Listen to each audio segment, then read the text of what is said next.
La base de la science, c'est la reproductibilité. À partir du moment où on ne peut pas reproduire quelque chose, c'est que ce n'est pas possible. Et il y a une inadéquation entre les outils qu'on nous présente et la réalisation. Et on voit bien que les gens qui ont construit les pyramides ne peuvent pas être les Égyptiens. Moi, mon domaine, c'est le bateau, par exemple. Je connais très bien la navigation. Il y a une règle de physique qui est toute bête. La vitesse d'un bateau maximum, c'est par rapport à sa longueur de flottaison. Il y a une règle physique, c'est 2,40 de la racine de la longueur de la flottaison. C'est-à-dire que tous les bateaux en Égypte, ils sont en forme de banane. C'est-à-dire qu'ils n'ont pas de longueur à la flottaison. Si on fait le simple calcul de 40 par la racine de la longueur, on voit qu'aucun bateau ne peut naviguer sur le Nil parce qu'ils vont reculer. On a 8 à 10 000 mètres cubes de débit sur le Nil par seconde. On a un courant de 4-5 nœuds. Les bateaux vont marcher à 2-3 nœuds, c'est-à-dire qu'ils vont reculer à chaque fois qu'on va les mettre dans l'eau. Ça veut dire qu'on ne pouvait pas ramener en bateau ces pierres. Oui. On ne peut même pas faire naviguer un bateau à vide. C'est pas possible, puisque la règle de physique qui détermine la vitesse maximum d'un bateau fait que tout ce qu'on nous présente ne peut pas naviguer. On nous explique par exemple qu'on a coupé des troncs d'arbres pour faire des planches avec des haches en silex, parce que tout repose sur la planche en Égypte. Déjà, il n'y a pas beaucoup de bois, mais les bateaux, on fait des chemins de roulement où on tire les pierres sur le sable, parce que sur le sable, ça marche pas. Donc moi, j'ai demandé à des égyptologues ou des archéologues ou n'importe qui de prendre une hache de silex et de transformer un tronc d'arbre en planche. Personne ne peut y arriver. Et des planches pour un bateau, c'est millimétré. Donc les outils sont en inadéquation avec les réalisations. Alors, où on n'a pas trouvé des outils, pourquoi pas? Moi, je veux bien qu'il y ait des outils qui n'ont pas été trouvés, mais si on nous explique que c'est les outils-là et c'est les réalisations-là, c'est pas possible. Mais si c'est pas les Égyptiens, qui aurait pu ériger ces pyramides? Alors, mon travail, moi, c'est pas de trouver qui a fait quoi. Moi, j'amène des ingrédients de réflexion. Je me prends pour plutôt un agriculteur qui amène des ingrédients. Et ce que je veux, c'est que les gens puissent aujourd'hui avoir l'esprit critique, parce que ça devient compliqué aujourd'hui d'avoir l'esprit critique.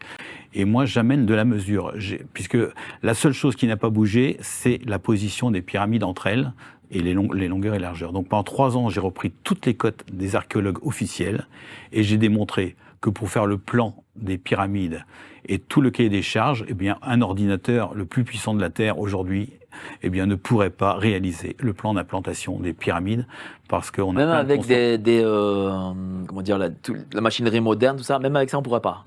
On peut pas, le plan, j'explique dans le livre qui est ici, voilà, hein, tout le cahier des charges. Et alors, il y a plein de choses qui affolent les égyptologues. Qu'il y ait un plan de construction, les égyptologues l'admettent. Quand on leur explique que c'est en système métrique, ils ne peuvent pas l'admettre, parce que qui dit système métrique dit qu'on connaissait la taille de la Terre. Donc, moi, je prouve que les Égyptiens, du moins les bâtisseurs, connaissaient la taille de la Terre. Et ça, ça affole les archéologues, parce que on s'aperçoit de toute façon qu'à la Révolution française, quand on a expliqué ce que était le système métrique, on le connaissait déjà, puisque c'était ce qui a été à 1795 validé par la Convention. On dit que c'est les travaux de Méchain-Deslambres, alors que c'est les travaux de l'abbé Lacaille de 1730. Et on ne pouvait pas, à cette époque-là, donner la paternité d'une mesure à un abbé, c'était compliqué. Donc on a réinventé un récit avec Méchain-Deslambres. Mais si vous êtes à l'Observatoire de Paris, on vous dira, non, le maître qui est affiché, c'est le maître de l'abbé Lacaille, qui était connu. Mais comment l'abbé Lacaille a connu le maître, on ne le sait pas. Je pense qu'on a trouvé ça. Alors, l'année dernière, on a eu maître Gims, qui justement parlait de la falsification de l'histoire, qui a parlé des pyramides d'Égypte, de l'électricité, etc. Il a été beaucoup moqué.